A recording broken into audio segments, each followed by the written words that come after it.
Subscribe करें और bell दबाएं ताकि कोई खबर रह न जाए।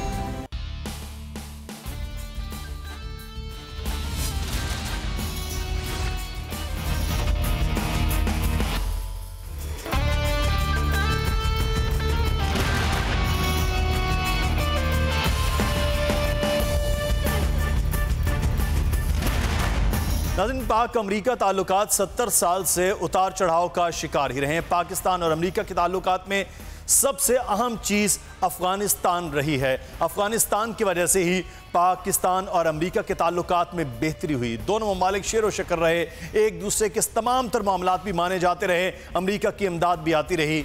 फिर दोबारा से अफ़गानिस्तान और अमरीका ही है कि फिर पाकिस्तान और अमरीका के ताल्लुकात अफ़गानिस्तान की वजह से ही ख़राब हुए हैं। मामलात शायद 80 से लेकर आज तक की बात करें तो अफ़गानिस्तान में होने वाली जंग, फिर खाना जंगी, सोवियत यूनियन और अब मरहला ये है कि तालिबान से मुज़ाकरात का अमल। मौजूदा अमरीका हुकूमत ये कहती है कि पाकिस्तान कुछ नहीं कर रहा है अमरीका के दुश्मनों के हवाले से, लेकिन पूरी दुनिया ये जानती है कि पाकिस्तान ने अपने हिस्से का वो काम किया है जो शायद पिछले 40 साल में जो पाकिस्तान भुगतता रहा है उससे निकलकर पाकिस्तान के अपने हालात इतने बेहतर हो गए। अमरीका की अपनी नाकामियां हैं जो शायद उन नाकामियों का मलबा पाकिस्तान पर डालना चाहता है किसी ना किसी तरह से। लेकिन आज एक अच्छी खबर यह सामने आई कि मौजूदा सदर अमेरिका के डोनाल्ड ट्रंप, उन्होंने कहा कि पाकिस्तान की नई क़यादत से वो मिलना चाहते हैं और उसके बाद फिर दफ्तर खारजा का जवाब भी आया। वो क्या बात थी और जवाब क्या आया है, आइए आपको वो दिखाते हैं। We want to have a great relationship with Pakistan. So I look forward to meeting with the folks from and the new leadership in Pakistan. We'll be doing that in the not too distant future. मैं फिक्रे दो पढ़ देता हूँ, बड़े वाज़े हैं। President Trump's remarks are indeed a departure from his tweet of 1st of January 2018. We look forward to positive engagement with the United States at the leadership level. ठीक है, तो ये गुफ्तगू आपने जानी कि वो मुलाकात करना चाहते हैं, लेकिन फिर एक और बड़ा सवाल अहम है यहाँ पर कि दोबारा से फिर पाकिस्तान पर यह इल्ज़ाम भी है कि पाकिस्तान कुछ कर भी नहीं रहा है। इस तमाम तर सूरत पर बात भी करेंगे। इस वक्त हमारे साथ मौजूद हैं सईदा आबदा हुसैन साहबा, सियासतदान सीनियर हैं और साबिक सफ़ीर भी अमेरिका में मुकीम रही हैं। बहुत शुक्रिया सईदा आबदा हुसैन साहबा आपके वक्त का। हमारे साथ मौजूद हैं इस वक्त ब्रिगेडियर रिटायर्ड गजनफर साहब, सीनियर दिफाई तज्ज़ियाकार हैं और पाक अमरीका ताल्लुकात के हवाले से बड़ी गहरी नज़र भी रखते हैं। मैं पहले सईदा आबदा हुसैन साहब आपसे जानना चाहूँगा कि पहले ऐसे लग रहा था कि शायद जिस तरह से मिस्टर ट्रंप की हुकूमत आई, जिस तरह की उनके बातें थी और बहुत ज़्यादा एग्रेशन उनका पाकिस्तान के हवाले से और इमदाद भी बंद कर दी गई, लग रहा था पाकिस्तान अमरीका के ताल्लुकात में अब वो बेहतरी आने की इतनी जल्दी गुंजाइश नहीं। लेकिन आज की जो बात थी कि बात करना चाहते हैं, क्या अब अमरीका को अशद ज़रूरत हो रही है पाकिस्तान की अफ़गानिस्तान में अमन अमल के हवाले से या तालिबान से मुज़ाकरात के हवाले से?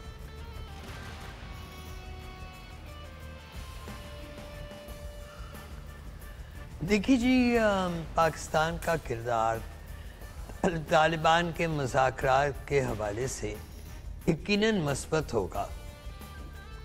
पाकिस्तान के मफाद में है कि अफ़गानिस्तान में अमन कायम हो ताकि अफ़गानिस्तान के रास्ते खुले और हमारा तजारती सामान सेंट्रल एशियन रिपब्लिक्स में जा सके जिसकी वहाँ मांग है।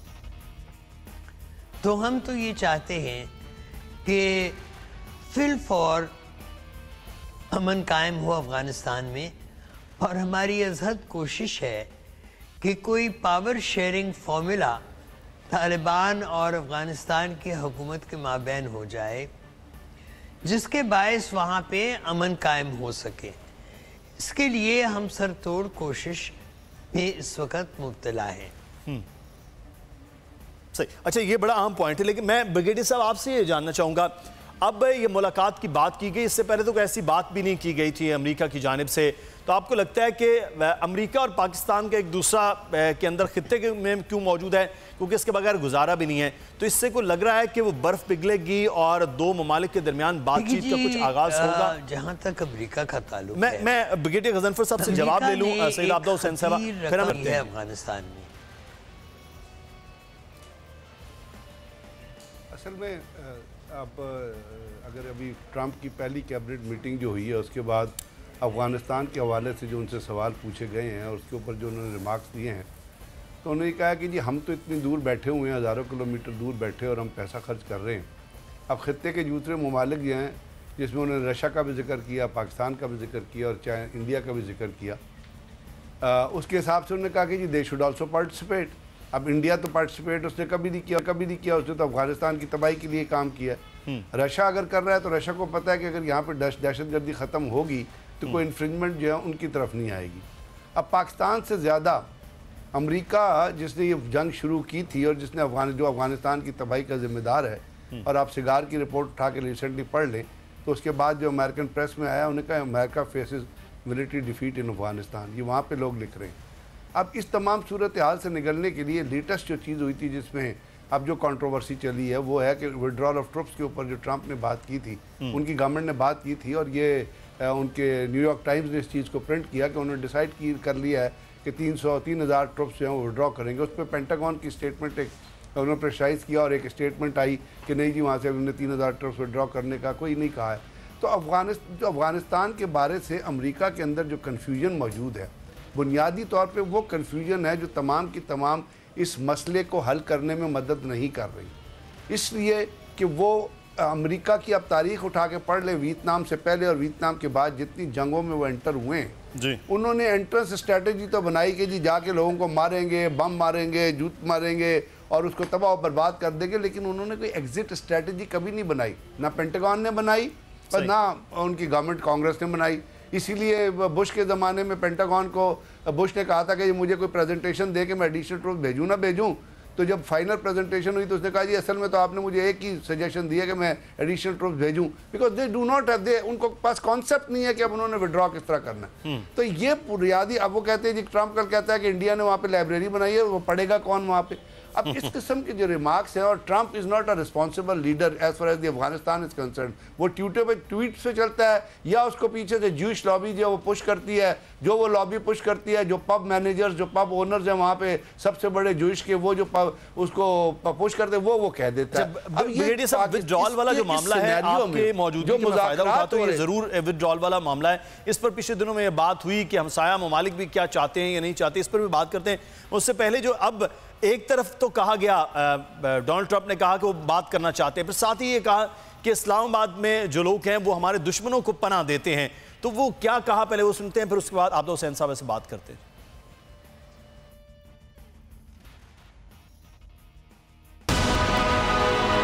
When we give money to Pakistan, $1.3 billion, I ended that. A lot of people don't know it. Because they haven't been fair to us. They house the enemy. They take care of the enemy. We just can't do that. But I ended the $1.3 billion that we paid like it was water. We just pay it to Pakistan. So I ended that. And we ended a lot of other money. 103 Arab dollar देने के इसलिए हमने बंद किए हैं कि पाकिस्तान कुछ नहीं कर रहा है। आबिद हुसैन साहब, एक जानिब बातचीत की भी बात होती, दूसरे कंडीशंस फौरी तौर पर यह है कि, और बताया भी जा रहा है कि हमने आपकी इमदाद इसलिए बंद की हुई है। तो अमेरिका बातचीत के लिए चाह भी रहा है या सिर्फ ये बातचीत हल्की सी कोई बयानबाजी तक ही आप समझ रही हैं कि डोनाल्ड ट्रंप का इसमें कुछ संजीदगी का अमल आने वाले दिनों में नजर आएगा?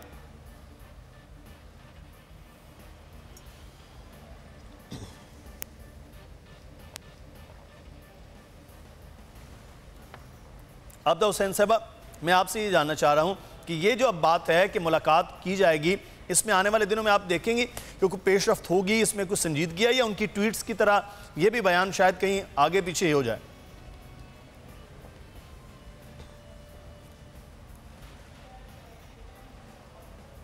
समझती हूँ कि ये मुलाकात जो होने को आ रही है जी, इसके बायस अफगानिस्तान के मामलात में खासी पेशरफ्त होने का इम्कान है और इसका फ़ायदा अफ़गानिस्तान के लोगों को सबसे ज़्यादा, फिर अमेरिका जिसकी यहाँ गहरी दिलचस्पी रही है अरसा दराज से, और फिर पाकिस्तान जो कि पड़ोसी हम रियासत हैं अफ़गानिस्तान की। तो अफ़गानिस्तान में जैसे हालात मामूल के मुताबिक आते हैं उससे तमाम जो इलाकाई और बैनुल अक़वामी क़ुव्वतें हैं सब उससे राज़ी होंगी। ठीक, और हमें एक ब्रेक लेना है।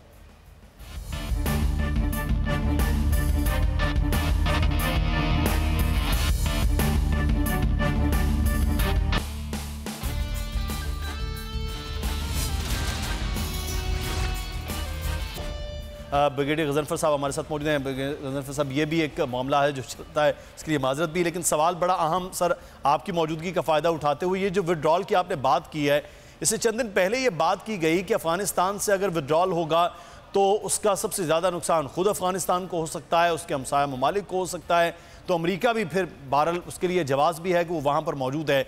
तो क्या वाकई किसी भी विड्रॉल का वाकई गजनफर साहब कि अमेरिका का अगर विदड्रॉल होता है यहाँ से तो उसके हमसाया ममालिक, चाहे वो पाकिस्तान है, चाइना है, अफ़गानिस्तान है, ईरान है या ख़ुद अफ़गानिस्तान खुद है, तो उसको नुकसान हो सकता है? जी ब्रिगेडियर साहब।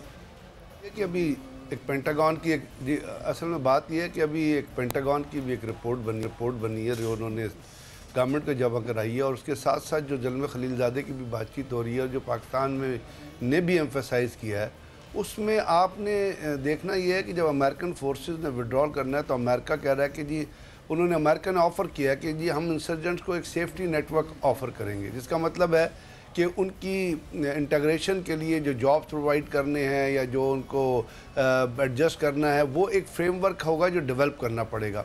अब उसके अंदर अफगान गवर्नमेंट का प्रोग्राम आता है, अफगान गवर्नमेंट की रिस्पॉन्सिबिलिटी आती है कि वो अपना नेशनल इंटीग्रेशन प्लान किस तरह तैयार करते हैं, जो उनकी कैपेबिलिटी नहीं है उनकी इस प्लान को तैयार करना। तो अब इसमें नेचुरली जब देखिए जो तालिबान के जो लोग लड़ रहे हैं वो कोई मुफ्त में नहीं लड़ रहे, they are paid for that fight. उनके पास अपने फंड्स हैं जिसके ज़रिए जो उनके सोर्सेज ऑफ इनकम जो चलते हैं जिसके ज़रिए वो सस्टेन कर रहे हैं। तो नेचुरली अगर वो वहाँ से लड़ाई छोड़ते हैं तो उनको कोई तो पैसा चाहिए होगा अपनी फैमिलीज़ को सपोर्ट करने के लिए। इस तरह तो एकदम विड्रॉल आप करते हैं तो वहाँ पे एक और नई जंग शुरू हो जाएगी। तो इसके ऊपर जो गौर व फौस है वो करने की ज़रूरत है। और इसमें एक और चीज़ वहाँ पर जो उन्होंने बताई है वो ये है कि आप लॉन्ग टर्म जो है वो sustainability of access network discovery and selection system function जो है उसको डेवलप करें ताकि आप तालिबान को ये रीअश्योर कराएं कि जी हम जो आपके साथ बातचीत कर रहे हैं या जिस तरह अगर वहाँ से निकलते हैं तो उसकी जो कमिटमेंट्स हैं those will be supported by the international communities. तो अब ये इन तीन चीज़ों पे अगर काम होगा और इन चीज़ों की अवेयरनेस जो है आप तालिबान को देंगे, क्योंकि तालिबान जो है उन्होंने ये रियलाइज़ किया है कि अशरफ गनी और जो काबुल की हुकूमत है उनसे बात करने का कोई फ़ायदा नहीं है क्योंकि उनके हाथ में कोई चीज़ नहीं है। सो दे वांट टू टॉक कि कौन सी ऐसी पार है जो डिलीवरी कर सकती है, जो डिलीवर कर सकती है। और आपको पता है डिलीवरी तो अमेरिका करेगा और अमेरिका के साथ इन्वॉल्वमेंट आएगी तो फिर आप चाइना को भी लेके आएंगे, रशिया को भी लेके आएंगे, इवन ईरान ने अपना इंटरेस्ट शो किया। तो जिस वक्त तक इन फ्रेमवर्क पे बातचीत कंप्लीट नहीं होती तो तब तक चीजें उस तरह से मुझे नहीं लगता कि ब्रिगेडियर साहब मैं आपकी मौजूदगी का फायदा, टाइम की भी कमी है, तुर्की का दौरा वजीर आजम पाकिस्तान का ये 5वां वैसे दौरा है लेकिन तुर्की का पहला दौरा है। टर्की, रशिया, चाइना के ब्लॉक की बहुत ज़्यादा बात होती है कि पाकिस्तान इस जानिब ज़्यादा अगर रखे अपने मामला तो पाकिस्तान के लिए भी बेहतर है। टर्की के दौरे और टर्की का पाकिस्तान में इन्फ्लुएंस के हवाले से ये दौरा आप किस तरह से देख रहे हैं? टर्की और पाकिस्तान के तो ताल्लुकात आपको पता है आज के तो है नहीं, एजेस ओल्ड ताल्लुकात है। जिस तरह चाइना के साथ हमारे ताल्लुकात रहे तो टर्की ने हमें सपोर्ट भी किया और हम टर्की के साथ चले और टर्की से हमारे हिस्टोरिकल। और पाकिस्तान एक मुल्क है जिसकी टर्किश लोगों में भी और टर्किश हुकूमत में भी बहुत वैल्यू है। तो अब जो जा रहे हैं इमरान खान, एक तो वो पंजाब के अंदर ख़ास तौर पे जो टर्किश कंपनी थी जो यहाँ से कूड़ा मूड़ा उठाती थी उसको बड़े अरसे से पेमेंट नहीं हुई है, वो मामला यहाँ पे दबा हुआ है।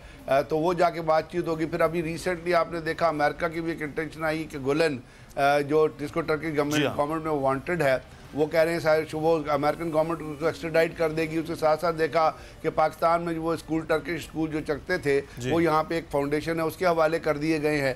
तो ये तो टर्की जो है वो बड़ा इम्पोर्टेंट प्लेयर है और वो चाहता है अफगानिस्तान के अमल में भी कंट्रीब्यूट करना चाहता है और दुनिया की इकोनॉमी में और दुनिया की पॉलिटिक्स में। तो आपने देखा ख़ासतौर पे अब जब सीरिया से अमेरिकन अगर विड्रॉल शो कर रहे हैं तो वहाँ पे टर्की का जो इंटरेस्ट रहा है। तो ये जो इश्यूज़ हैं इसके ज़रिए पाकिस्तान के दो मुल्कों से तो हम एम्फेसाइज करते हैं कि पाकिस्तान के बहुत अच्छे ताल्लुकात होने चाहिए। एक टर्की और दूसरा ईरान है, बिकॉज दोनों बड़े इंपॉर्टेंट प्लेयर हैं और बड़ी मतलब बड़ी एग्जुबरेंट नेशन है और बड़ी ट्रेडिशनल नेशन है। और रीजनलिज्म की जाने अगर पाकिस्तान को बढ़ना है तो फिर इन दो ममालिक जिनका आप जिक्र कर रहे हैं ब्रिगेडियर साहब वो बड़े अहम होंगे।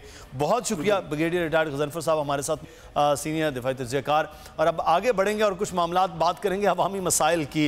इस वक्त सख्त सर्दी है पंजाब में लेकिन शदीद लोड शेडिंग हो रही है। इस वक्त कहा जा रहा है कि सूबाई दारुल हुकूमत में बिजली की मांग 2500 जबकि सप्लाई 1000 मेगावाट सिर्फ बताई जा रही है। बिजली की शॉर्टफॉल 1500 मेगावाट सिर्फ एक लाहौर शहर में हो गया। मजमूई तौर पर 6 से 8 हज़ार तक जो मेगावाट है वो शॉर्टफॉल इस वक्त वो नज़र आ रहा है। गुलाम मुर्तज़ा इस वक्त हमारे साथ मौजूद हैं, सीनियर हमारे नुमाइंदे हैं और तमाम तर ये मामलात भी देखते हैं कि वापडा में क्या मामला चल रहे हैं, नेपरा क्या बता रहा है, NTDC ने क्या कर लिया है। गुलाम मुर्तज़ा बहुत शुक्रिया आपके वक्त का। मुझे ये बताइएगा कि ये सर्दियों में पिछले साल आप तो रिपोर्ट कर रहे थे, यही मामला हुआ कि धुंध पड़ी, ट्रिप हो गई, सारी चीज़ें, उसके बाद कहा जी सिस्टम नए लग गए हैं और ये अब ठीक होगा। अब ऐसा कुछ नहीं होगा, धुंध शदीद हुई है, फिर से चीज़ें बंद हो गई हैं और लगभग कहा जा रहा है कि 20-22 इस वक्त यूनिट्स भी बंद हैं। क्या मामला है कि बिजली है नहीं या बनाई नहीं जा रही या सिस्टम है वो उसको चला नहीं पा रहा?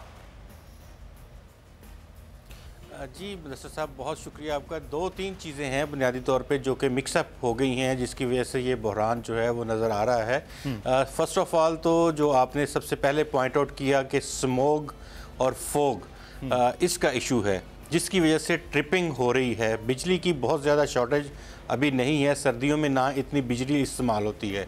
दूसरा ये है कि अगर ये सनती सेक्टर के लिए बिजली कम हो तो फिर हम ये कह सकते हैं कि कोई प्रोडक्टिविटी लेवल का कोई नुकसान हो रहा है।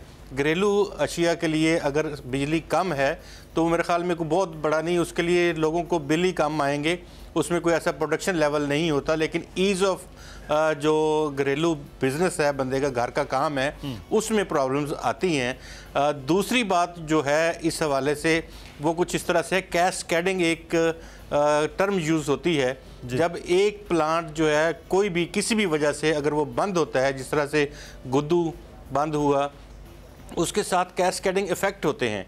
वो एक के बाद दूसरा उसमें से सिस्टम में से निकल जाता है, वो सिस्टम में दूसरे के बाद तीसरा निकल जाता है, तीसरे के बाद इस तरह चौथा निकल जाता है। तो ये इस तरह से कैस्केडिंग, जिस तरह तस्बीह के दाने एक एक करके ट्रिप होते हैं, इस तरह से एक एक करके ये सिस्टम से निकलते गए और ये बिजली का बहरान जो है बन गया।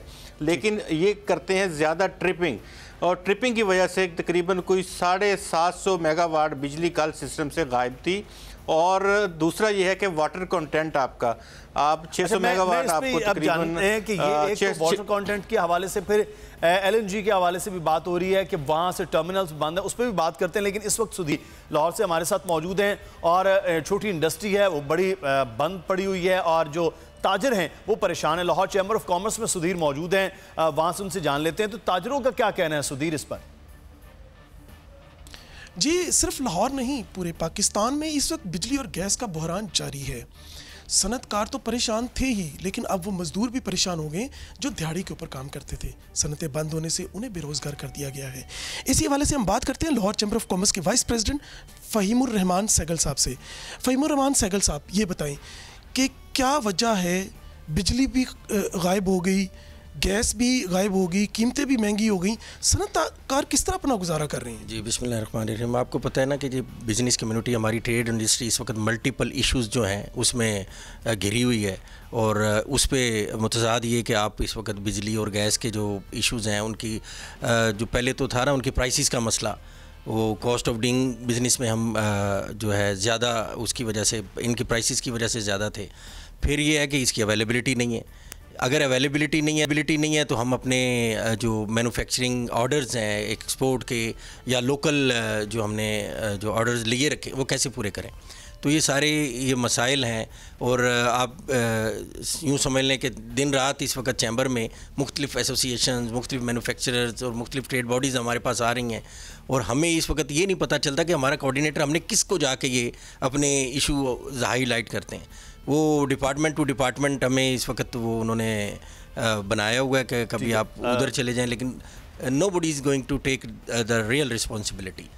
कोई भी रिस्पॉन्सिबिलिटीज़ लेने को तैयार नहीं है। शटल कॉक की तरह मुख्तलिफ इदारों, मुख्तलिफ इंस्टीट्यूट के दरमियान। शुक्रिया सुधीर चौधरी, हमें तफसीलात से आगाह कर रहे थे। ताजिर परेशान है, तो मैं मुर्तज़ा आपसे ये जानना चाहूँगा, तो क्या तैयारी नहीं थी किसी भी तरह से हुकूमत की और वापडा की, दीगर महकमों की, कि ये मौसम होगा, ऐसा सब कुछ होगा, तो इसके किस तरह से निपटना है?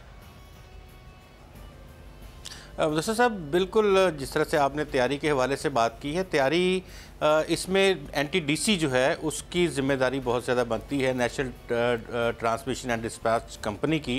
दूसरे साल भी उन्होंने वादे किए थे कि हम ट्रांसमिशन लाइंस को दुरुस्त कर रहे हैं, ट्रिपिंग सिस्टम जो है उसको ठीक कर रहे हैं, वर्कलोड जो है वो लाइनों पे नहीं आएगा और इस तरह से फॉग और स्मोक का असर नहीं पड़ेगा।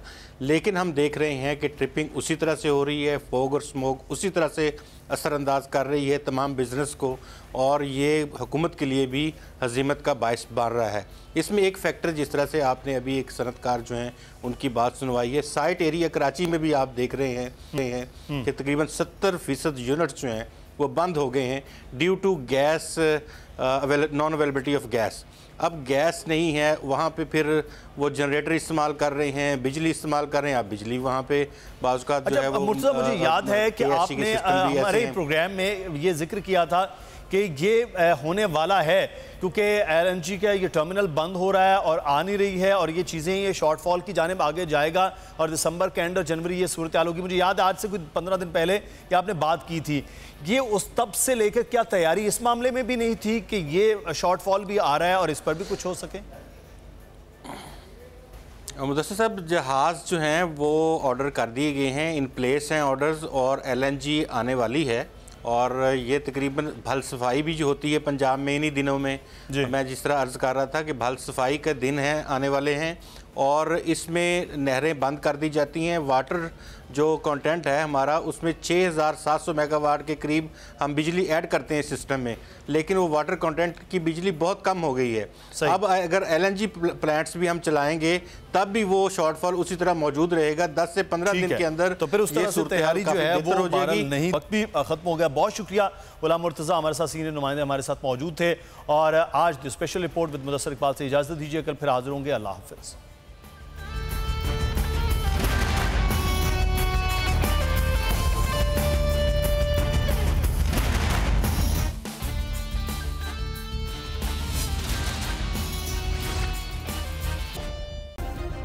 सब्सक्राइब करें और बेल दबाएं ताकि कोई खबर रह न जाए।